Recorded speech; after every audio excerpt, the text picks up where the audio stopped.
If you're wondering if you can record underwater videos with OnePlus 15, first of all, let's launch our camera app.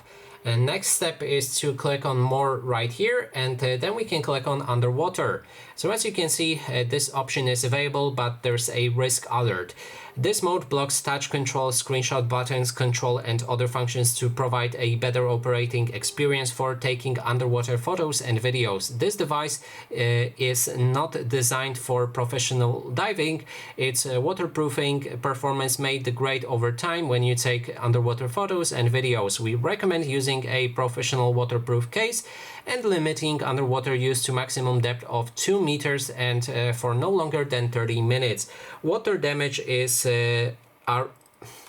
arising from failure to follow these instructions is not covered by the warranty.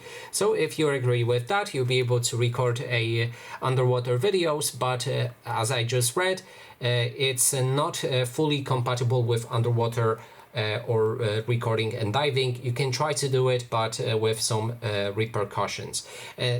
And that is basically everything. Thanks so much for watching, and if you like this video, please consider subscribing.